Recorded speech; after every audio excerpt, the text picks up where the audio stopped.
warahmatullahi wabarakatuh. Alhamdulillahi wahdah. Allahumma salli wa sallim ala rasulillah wa ala alihi wa ashabihi wa man tabi'ah.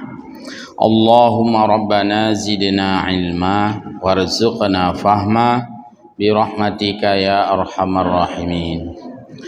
Hamba Allah muslimin jamaah salat maghrib majlis pengajian Masjid Jami yang mulia, puji pada Allah Azza wa Jalla, selawat beriring salam pada Rasulullah Muhammad sallallahu alaihi wasallam.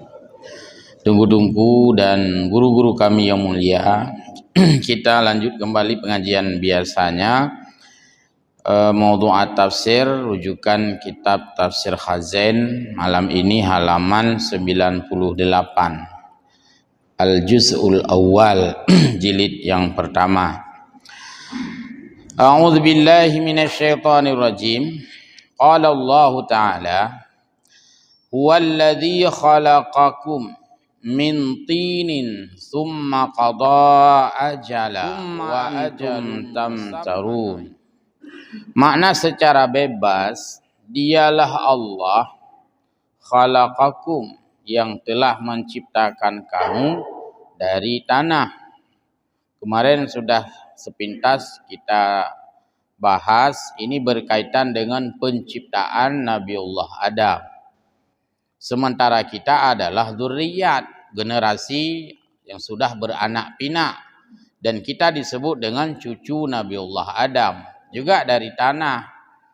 Karena secara biologis dan ilmu reproduksi, ketika kita lahir melalui orang tua masing-masing, itu karena ada proses embrio.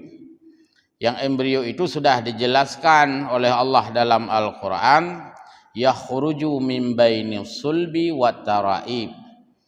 Itu saripati makanan itu menjadikan sulbi wat taraib. Makanan-makanan itu diperoleh dari tumbuhan yang tumbuh di atas bumi. Berarti bumi itu kan tanah. Maka kita ini diciptakan Allah dari tanah.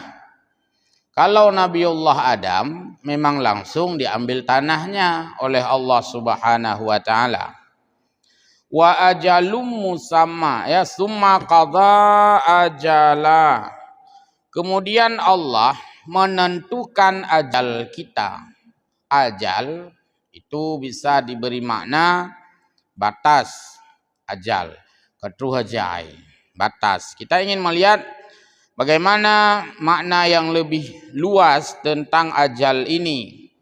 Dalam ayat yang kita baca tadi, summa qada ajalahu wa ajalum musamman indahu, kemudian Allah menentukan ajal, menetapkan ajal. Fakhtalafal ulama'u, berbeda cara pandang ulama, fi makna dzalika, dalam arti ajal itu apa maksudnya. Yang jelas arti secara bahasa ajal itu batas. Ulama berbeda sudut pandang tentang ajal ini. Faqala al-Hasan wa Qatadah wa Dhahak. Tiga ulama ini menyebutkan bahwa al-ajalu al-awwal, ajal adalah permulaan kita ada. Kalau saya lahir misalnya 1971, itu ajal saya untuk memulai. Ada yang lahir 1960, itu ajal dia memulai hidup. Jadi sebagian ulama, tiga orang ulama ini mengatakan ajal al-awwal, artinya ajal ini dihitung dari awal, bukan dari mati kita, dari awal. Min waqtil wiladah, terhitung mulai tanggal kita lahir, ila waqtil mauti, sampai kita meninggal, itulah ajal. Berarti ajal awal sampai ajal mati, bukan hanya ajal ketika mati. Berarti kalau menurut tiga ulama ini, Al-Hasan wa Qatadah wa Dhahak, bukan hanya kita bilang untuk orang meninggal kata hajai. Pengumuman innalil umma, Iban dah pegeman katru hajai. Artinya sudah habis batas meninggal mati. Tapi juga disebutkan ajal itu untuk yang lahir. Berita gembira. Kalau tadi kan berita duka. Berita duka telah berpulang ke rahmatullah titik-titik. Kita katakan ya sudah sampai ajalnya. Mau buat apa kita katru hajal. Juga dikatakan untuk berita gembira. Telah lahir seorang bayi bernama Pulan-Pulin dengan berat badan. Juga dikatakan alhamdulillah katru hajai. Ajai lahir. Jadi tidak hanya ajal dengan meninggal. Jadi karena tadi batas ajal artinya batas awal dan batas akhir. Wal ajlus tsani. Ajal yang kedua menurut Qatadah dan Dhahak tadi yaitu min waqtil mauti ilal ba'si.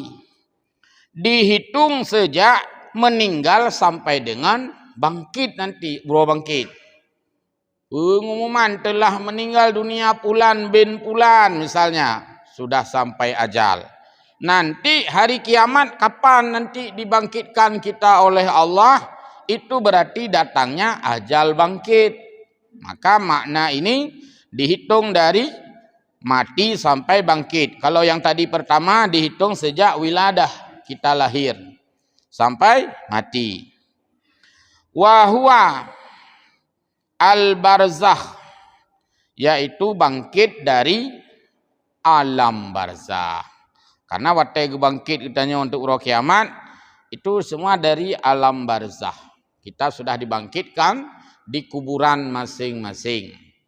Yang ditanya oleh Aisyah, bagaimana kalau kita nanti hari kiamat dibangkit oleh Allah dalam keadaan irian, tanpa pakaian sehelai benang pun, apakah itu tidak membuat kita malu dengan kiri kanan kita ya Rasulullah? Karena di kiri kita boleh jadi gusumiyuk uragam bagi urinang. Pakai temanyan, alian di urinang di samping ke uragam urinang pakai teman, tidakkah itu membuat kita malu?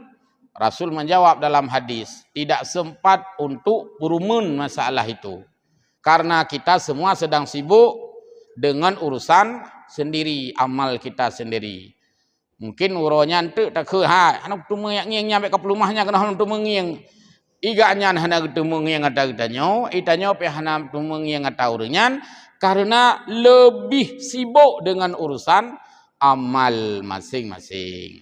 Tapi kalau di dunia ini kita jilid bahkan jilid bahasa Aceh. Baik. Jadi itu pengertian daripada ajal, batas. Juga ada riwayat dari Ibnu Abbas qala. Ibnu Abbas mengatakan bahwa dalam satu hadisnya, dalam riwayat hadis, likulli ahadin ajlani. Semua kita punya dua ajal. Ajalun ilal mauti, ajal terhadap mati, katru hajai, kamati.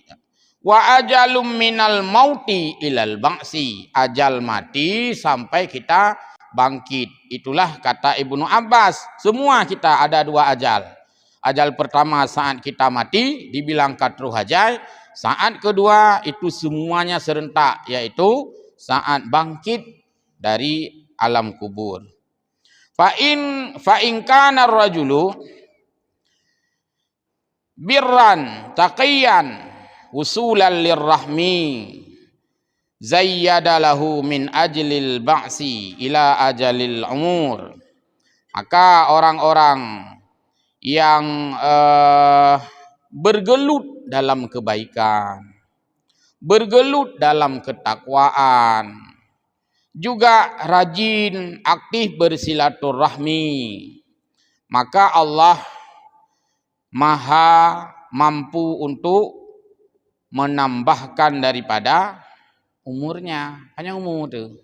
Bisa, memang makna dalam sebenarnya. Mio sering dan silaturahmi panjang umur tu. Bukankah umur kita sudah ditentukan? Yang tentukan itu Allah. Yang memanjangkan umur kita juga Allah. Jadi tidak ada paradok di sini. Atau makna yang lain, panjang umur adalah berkah umurnya. Tapi silaturahmi, ketakwaan tadi itu menyebabkan kita diberikan umur yang panjang. Makna umur panjang dua, memang panjang, trip ninggai, dan juga maknanya adalah berkah, karena yang memanjangkan umur kita Allah, yang menentukan umur kita Allah. Itu kan takdir ke takdir urusannya Allah itu. Jadi doa Allahumma tawil umurana, ya Allah panjangkan umurku. Doa laki panu umurnya hana lo, ya Allah nu panu gede umur tiuroi tengah yang hana. Yang ada adalah minta panjang umur, tawil umurana, sahih ajsadana, sehatkan badan. Doa minta sakit tidak ada, doa minta sehat yang ada. Doa minta pendek umur tidak ada, doa panjang umur yang ada. Apalagi tawil umurana, sahih ajsadana, nawwir qulubana, doa minta cahaya hati ada. Doa minta gelap hati tidak ada. Jadi tidak ada doa yang bernuansa keburukan. Maka kita tidak boleh mendoakan orang dengan keburukan, mesti dengan kebaikan. Walaupun orang itu berbuat jahat terhadap kita, walaupun itu sulit dilakukan.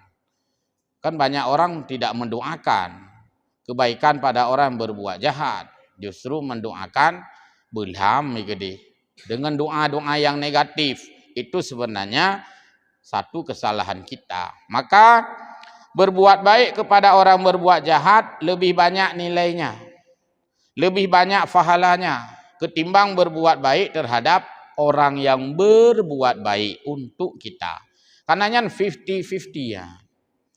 Kenapa Bapak hadir pada acara walimah orang itu? Pu jawab, yalah waktu saya buat pesta dulu, dia pergi juga ke saya. Maka saya kan sekarang balas pergi, ini 50-50, 50-50. Tapi ketika dia tidak pernah mendatangi undangan kita, tidak open pun, dia anggap kita orang remeh. Yang punya undang mbak katanya, mengepupet. Hana mengeputimang pi, lah undangan urang kasian yan mengengkut mesin ciko ule pi, nggak remeh.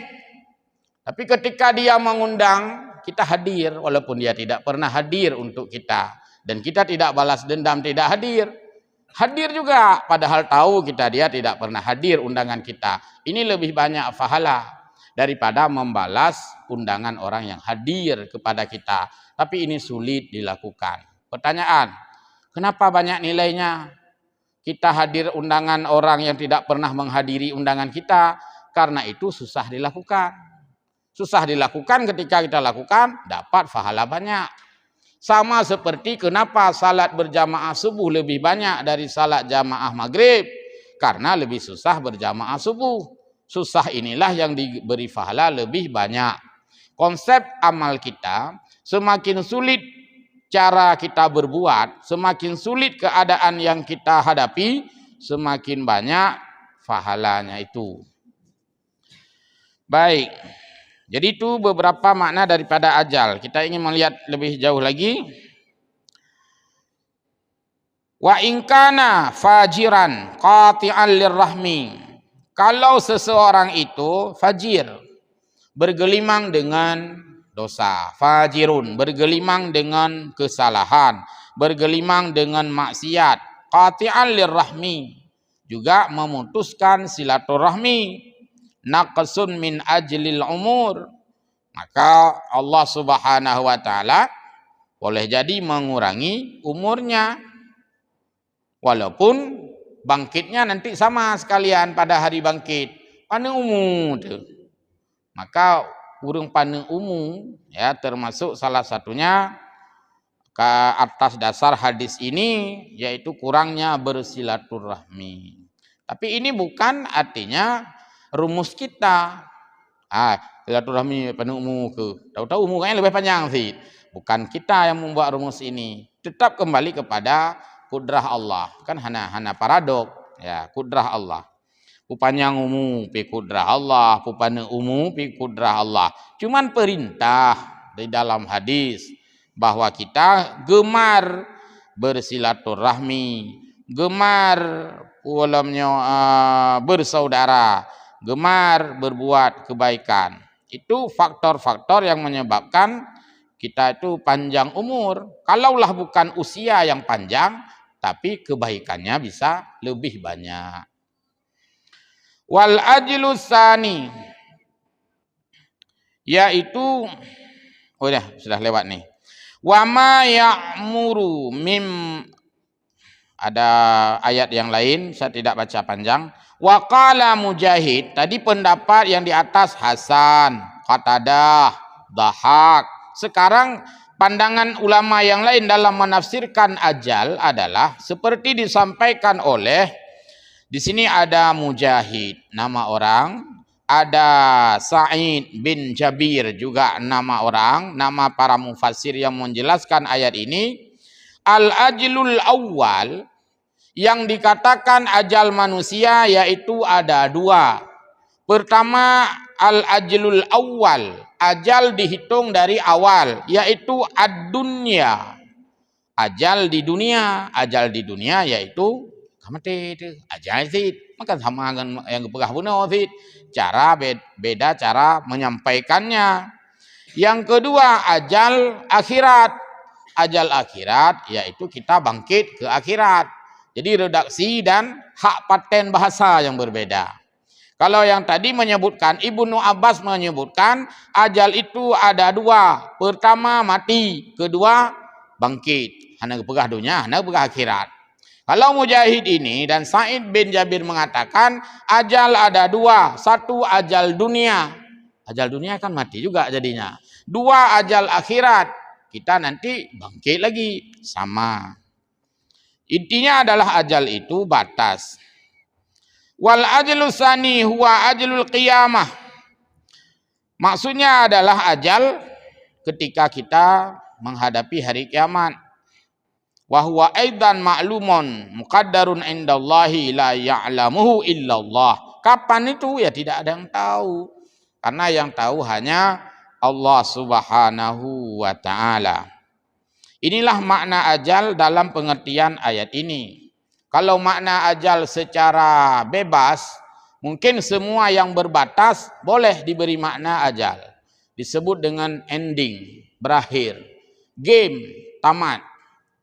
Kiban bola, kabeh bola, hanali, katu ajal, kaji Allah. Habis waktu maksudnya. The time is over. Waktu berakhir. Ya Allah, kabeh ajal, hanalian.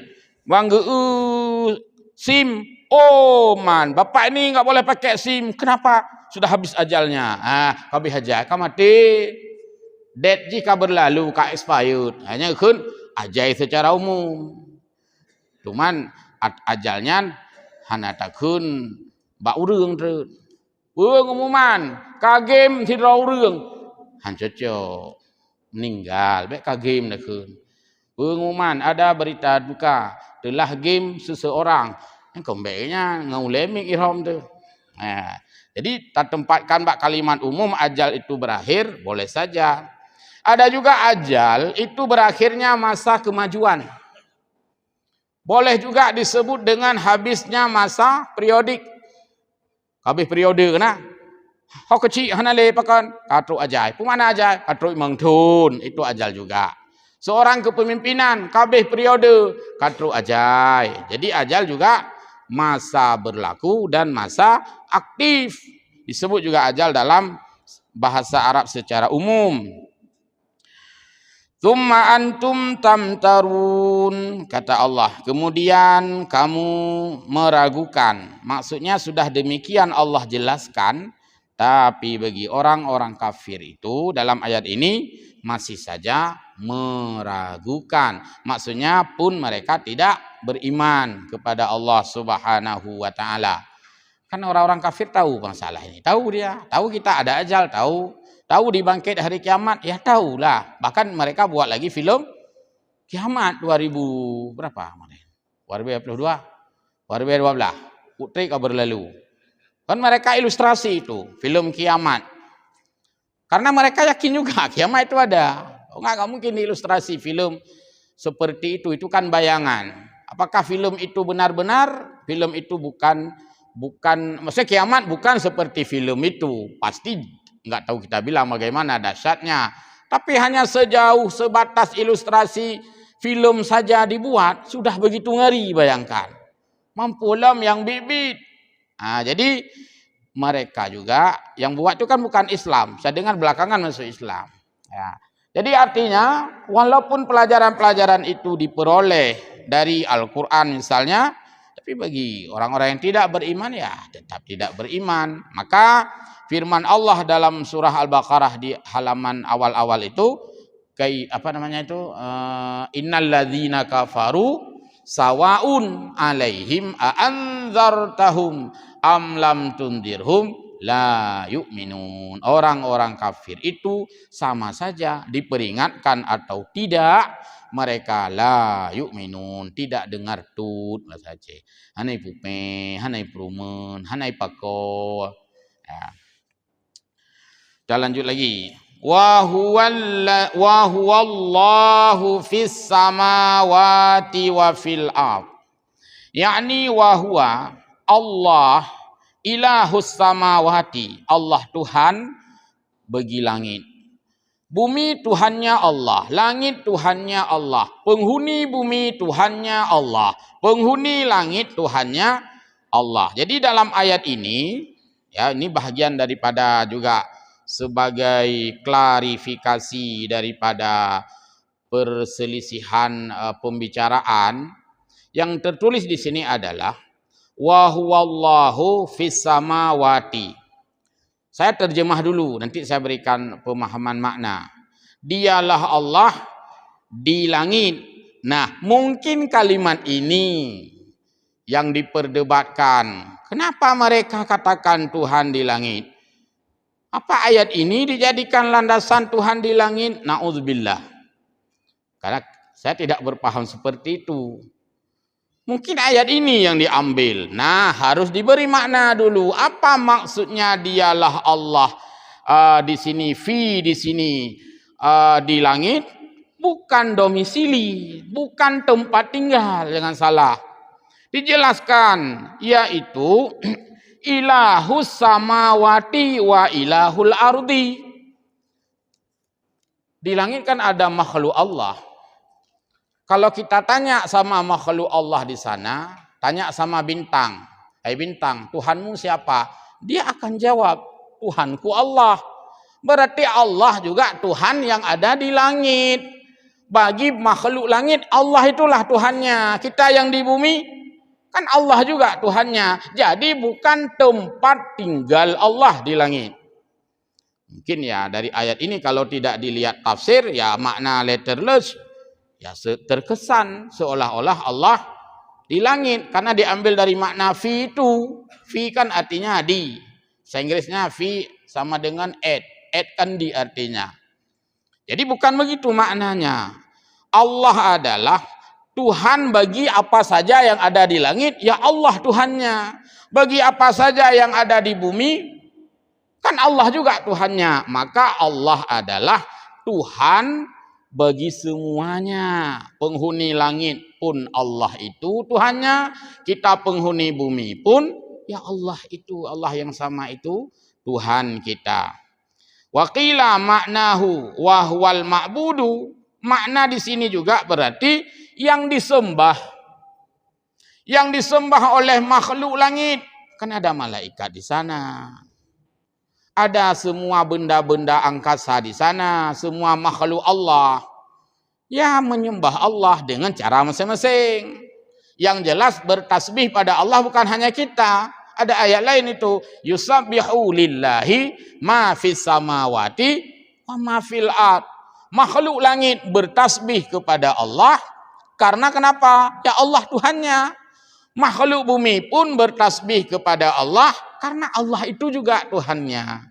Maka yusabbihu lillahi ma fis samawati wa ma fil ard. Dalam ayat lain, sabbaha lillahi ma fis samawati wal ard.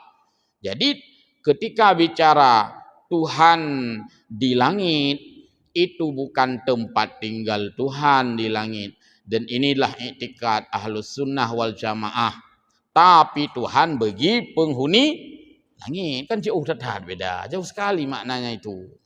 Maka tafsirlah yang membantu kita untuk memberi pemahaman. Terus ya'lamu sirrakum wa jahrakum. Allah itu mengetahui rahasia kita, apa yang tidak tampak. Semua yang tidak tampak, orang tidak tahu, Allah Maha tahu. Wa jahrakum, dan apalagi yang tampak. Sir artinya tidak tampak. Jihar artinya tampak. Maka sembahyang itu dibagi dua. Pertama sembahyang sir, kedua sembahyang jihar. Apa maksud sembahyang sir? Biarkan orang enggak dengar yang kita baca. Jadi rakyat hak baca dalam sembahyang. Wajarlah Pak Imam mengatakan, mohon saf, lurus, rapat, dan rapi. Bacaan doa cukup didengar sendiri. Hanapai hari-hari taat. Subhanallah. Kupu dengar lelegop. Rabbiyafirli warhamni. Hanapai ya. Itu yang bacaan-bacaan sir itu ya cukup didengar oleh telinga sendiri. Tapi jangan tidak dibaca. Jangan nanti dibilang jangan baca besar-besar. Subhanallah. Lalu kita enggak baca saja. Kalau enggak baca saja sama dengan nol itu. Okeylah doa, buka rukun. Tapi kalau Fatihah, misalnya sembahyang zuhur kan sir, Fatihah baca masing-masing. Jangan dibaca bismillahirrahmanirrahim. Alhamdulillah. Itu namanya kedengaran, bukan sir lagi namanya. Sir artinya skrip, rahasia. Yang tahu cuman kita, yang dengar cuman kita. Kita yang baca, kita yang dengar. Jadi cukup baca kecil, yang penting telinga kita itu mendengarkan bacaan kita sendiri. Kalau tidak dibaca, namanya bukan sir, tapi namanya nol, nihil. Hanjian, tidak boleh nihil. Bacaan sir bukan bacaan nihil. Kalau nihil sama sekali tidak baca. Ketika dia Fatihah, ya diam saja. Ketika ruku, ya ruku, nggak ada bicara, lidah tak berfungsi. Itu bukan sir, tapi itu nihil. Ana rukun sembahyang bagi ilhaya. Pun sir kedua, jihar ke nihil. Ana dibagi cuma dua. Salat itu dilihat dari segi bacaannya dibagi dua. Satu salat sirriyah. Salat yang dibaca kecil. Salatul zuhri wa salatul asri. Oh dua. Yang kedua salatul jahriyah. Salat jihar. Yaitu salat maghrib, salat isya dan salat subuh. Salat tidak baca, itu tidak ada bagian. Hana bagian ketiga. Sama dengan i'tiqad ahlu sunnah nanti pada hari kiamat, penghuni ada dua. Penghuni neraka atau penghuni surga. Karena Al-Quran menyebutkan ada dua penghuni. Ashabun nari wa ashabul jannah. Penghuni neraka dan penghuni surga. Yang beruntung siapa? Ashabul jannati humul faizun. Yang tidak ada adalah penghuni di antara keduanya. Pulang surga ke dan neraka ke empat di tengah-tengahnya. Karena hanya dua tempat. Jadi surga dan neraka. Kita lanjut lagi pengertian daripada ayat ini ya. Ya'lamu sirrakum, Allah tahu rahasia-rahasiamu yang tidak tampak, wajah rakum apalagi yang tampak. Kalau disebutkan wajah rakum, itu maksudnya apa saja yang kita lakukan di bumi ini. Karena di langit itu kan tidak disebutkan di sana ada manusia yang beribadah seperti kita. Tidak disebutkan dalam Al-Quran, di sana ada taklif seperti kita. Kan kalau ketika bicara zakat, itu bicara kita manusia di bumi. Bicara salat, bicara kita manusia di bumi. Bicara apa saja, ya bicara kita manusia di bumi. Maka dalam tafsir disebutkan, fil ardi. Kalau saya terjemah bahasa Aceh, pekatenmu di bumi itu, semua Allah tahu. Kalau disebut pekaten, susah kita terjemahkan. Bukan pekatan. Pekaten tu, hanam dah tu pekaten kan. Abih macam model katanya. Mandum kita oleh Allah.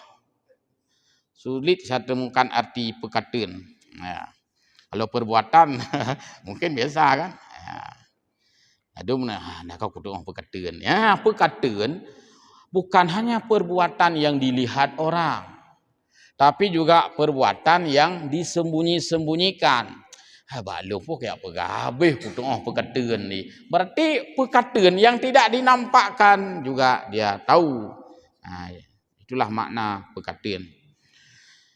Kemudian waqila maknahu wa huwal munfaridu bitadbiri fis samawati wa fil ardi, yaitu Tuhan yang Maha Esa, munfarid, tunggal, yang jaga langit Allah, yang jaga bumi Allah, yang kendalikan langit Allah, kendalikan bumi Allah.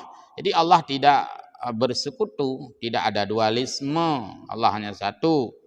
La syarikalah, tidak ada syirikat.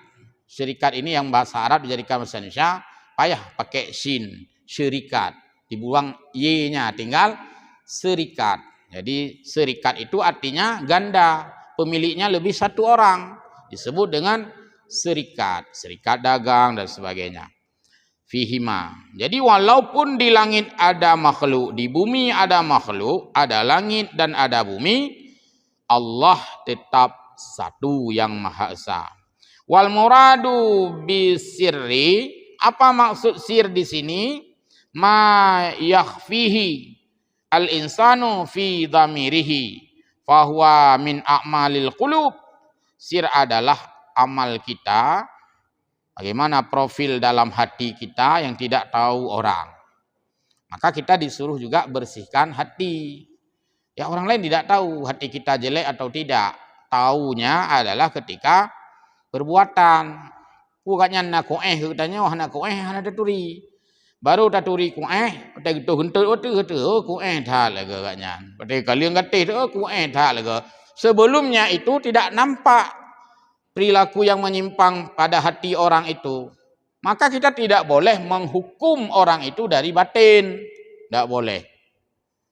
Kita hanya bisa menghukum dari zahir. Maka ada konsep nahnu nahkumu bidzawahiri. Kita hanya bisa menjustis, hanya bisa memvonis secara zahir. Maka secara batin biarkan orang itu yang membersihkan. Dan tidak boleh kita memberi hukuman fisik kepada orang yang jahat batin. Hana wihan ya drop urang, hana nyok ya drop urang pakai drop drone. Igaknya hana ikhlas. Hanya tak drop urang hana ikhlas. Karena itu bukan kejahatan yang tampak.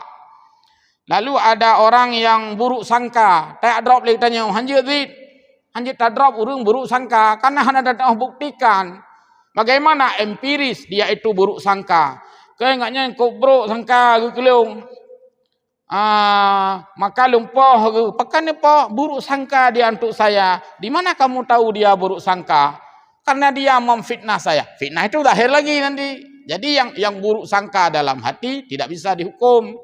Maka tidak ada kita dengarkan polisi menangkap orang karena buruk sangka. Kan idropnya. WH menangkap orang karena tidak ikhlas. Juga demikian dengan ria. Ria salah satu sifat jelek, sifat mazmumah, sifat tercela. Orang yang ria, pamer, ingin dilihat orang, ingin dipuji orang, ingin disanjung orang, ingin dikatakan berprestis dan sebagainya. Yang tepunya ria atau hana, ya si pelaku itu. Jadi orang lain tidak boleh menuding ria, maka WH tidak boleh menangkap orang ria. Kayak drop dulu pekon, urang ria dong kayak petahoi drop. Tidak bisa. Karena itu sifatnya batiniah. Tapi Allah lah yang maha tahu yang sifatnya itu batin. Yang sifatnya itu di dalam hati kita. Tugas kita apa? Membersihkan hati. Maka pegelih hatinya lebih penting. Pegelih lahir dan pegelih batin. Nanti ada orang lahir gelih. Nanti patu kok gelihnya. Beo aja kena abe. Yang baje pak yang geduk saya geti. Putan geti kan abe. Cukup necis urang. Tapi hatinya kadang-kadang tidak. Nah sila ada orang ate gelih tak. Sabar agaknya, ikhlas. Cuma mengkulutu. Berkulutu badannya. Umuh.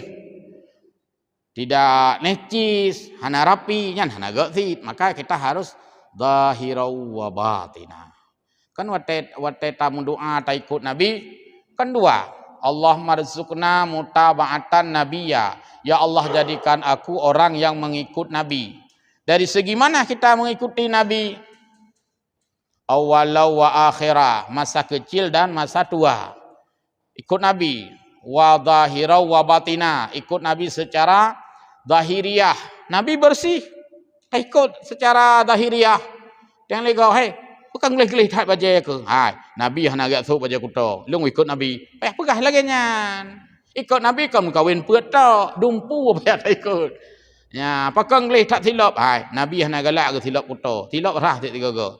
Pakai gelih tak kopiah. Nabi hana galak ke kopiah katanya yang kamu kleep-kleep teruk si rah atau belau lain tiga go. Jadi zahirau wa batina. Apalagi batin. Hai, tanya hanjuk kau ke go. Pakai Nabi anak pernah tanya yang ikut Nabi zahirau wa batina. Apalagi sambungan doanya wa qaulau wa fi'la. Dari segi ucapan dan perbuatan. Nabi berapa enggak god. Ana Nabi ya carut-carut go mahana. Mau urang carut Nabi hana balah carut. Pula hana carut. Itanyo sari kenang. Ada temu cemaruk tarik kena. Jadi kita sangat sempit memberi makna uswatun hasanah. Dan masuk tasuk bajai ha. Tasuk bajai belah una nilai tasuk. Sampai una nilai. Bahkan karena dalam hadis disebutkan Nabi memakai baju dimulai dari kanan. Sugut ok nanti belah una nilai sugut. Adik yukoh ok pegah bawa koh ok. Belah una nilai kepejak ragum. Sunat. Kecuali pada anggota tubuh yang berpasangan dan tidak memustikan kiri dan kanan. Contoh mendengar dan melihat. Tanya kena dua buah mata, mata kanan dan mata kiri. Wate ta mengiang, nyan bek mengiang mata una nilai. Putar apa ke mana kaya? Kan kungiang belah una nilai. Nyahana. Karena di sana tidak berlaku urutan. Menanti wateng yang bro, hana mulai dari wiyele. Mata sekaligus dia. Telinga juga seperti itu. Hana ku dengar belah penyung nilai kita le. Bedang tak sok bajet sampai una nilai, duduk sampai wi. Menyota dengar be ile hana payah mendahulukan telinga kanan. Duduk gesek ke telinga kiri. Yang baik kan. Itu tidak berfungsi. Maka waktu kita sunat membasuh kedua telinga. Kenapa itu sembahyang? Nyan hana sunat gelinyo una nilai. Hana sunat gelinyo una nilai baru kemudian gelinyo wi. Tidak seperti itu. Yang sunat bagaimana? Sekalian. Cuma itu agak sulit bacut apabila tamat timah. Tamat timah kan hana mungkin tadi timah ini tak puji menol kan. Yang karena sulit menteng. Tapi sebenarnya membasuh tangan kanan lebih dulu, baru tangan kiri. Membasuh kaki kanan lebih dulu, baru kaki kiri. Tapi pada saat membasuh kedua telinga, tidak duluan telinga kanan, baru telinga kiri, tapi sunat sekalian. Karena lagi tak mengiang benar. Jadinya anggota tubuh yang tidak mengenal urutan kerja. Wa apa lagi nih? Kabeh wate ya. Wa bil jahri ma yadharuhu al insan. Habis waktunya. Ya, apa boleh buat? Daripada ada piuh barat kake bak halte ju katru sudah. Nanti malam Kamis ke depan insyaallah. Mudah-mudahan yang kita sampaikan ada manfaat faedah. Kalau kurang jelas dibaca kembali sendiri dalam kitab Khazin jilid yang pertama halaman 98. Demikian wallahul muwaffiq ila aqwamit thariq. Mohon maaf. Wassalamualaikum warahmatullahi wabarakatuh.